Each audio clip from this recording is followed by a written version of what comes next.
பவித்ரா, நாம் தமிழர் கட்சியின் கூட்டங்கள் மற்றும் அவர்களது ஆதரவு யூடியூபர்கள் விடுதலை புலிகள் இயக்கத்திற்கு ஆதரவாக அவர்கள் பல்வேறு உரைகளையும் பதிவுகளையும் தொடர்ந்து அவர்கள் போட்டு வருவது வழக்கமான ஒன்றாகத்தான் இருக்கிறது. இந்த சூழ்நிலையில் இப்போது திடீரென நாம் தமிழர் கட்சியின் நிர்வாகிகளின் இல்லங்களில் அனைத்து மாவட்டங்களிலும் இன்று காலை முதல் NIA என்று அழைக்கப்படும் தேசிய புலனாய்வு முகமை அதிகாரிகள் சோதனையில் ஈடுபட்டிருக்கிறார்கள். இந்த சோதனை பல இடங்களில் கோவை உள்ளிட்ட திருச்சி மற்றும் சிவகங்கை உள்ளிட்ட தென்காசி உள்ளிட்ட பல்வேறு மாவட்டங்களிலும் இன்று காலையிலிருந்தே அந்த கட்சியின் முக்கிய நிர்வாகிகளான சாட்டை துரைமுருகன், இடும்பாவனம் கார்த்திக் மற்றும் இளையான்குடி விஷ்ணு, ராஜபாளையம் இசை மதிவாணன் உள்ளிட்ட பல்வேறு முக்கிய நிர்வாகிகளின் இல்லங்களிலும் இந்த சோதனை நடத்தப்பட்டது. இந்த சோதனையில் அவர்களுக்கு என்ன கிடைத்தது என்பது தொடர்பாக அந்த சோதனையை பார்த்த அண்டை வீட்டார்கள் மற்றும் அருகில் உள்ள வணிக நிறுவனங்களில் பணிபுரிந்தவர்கள் நாம் தமிழர் கட்சியின் மற்ற நிர்வாகிகள் அளித்த தகவல்களின்படி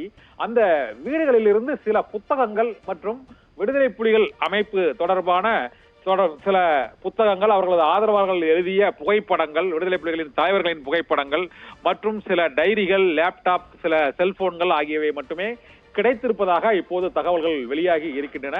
புத்தகங்கள், துண்டு பிரசுரங்கள், போஸ்டர்கள் மற்றும் சில ஆவணங்கள் மட்டுமே அவர்களுக்கு கிடைத்திருக்கின்றன என்றும் எந்த விதமான ஆயுதங்களோ மற்றும் வெளிநாட்டில் உள்ள தடை செய்யப்பட்ட ஆயுத குழுவினரோ இந்த அமைப்பினருக்கு தொடர்பு இருக்கிறதா என்பது தொடர்பாகத்தான் இந்த சோதனை நடைபெற்றதாக கூறப்படுகிறது. தடை செய்யப்பட்ட இயக்கங்கள் மற்றும் வெளிநாடுகளில் இருந்து நிதியுதவி நாம் தமிழர் கட்சிக்கு அளிக்கப்படுகிறதா என்பது குறித்து பல்வேறு விமர்சனங்கள் தொடர்ந்து சமூக வலைதளங்களிலும் பொது தளங்களிலும் எழுந்த சூழ்நிலையில் இப்போது இந்த சோதனை நடைபெற்று வருகிறது. இதில் திருச்சி சண்முகா நகரில் உள்ள சாட்டை துரைமுருகனின் இல்லத்தில் அவர் இல்லாததால் அவரது மனைவியிடம் சமன் அனுப்பப்பட்டிருக்கிறது.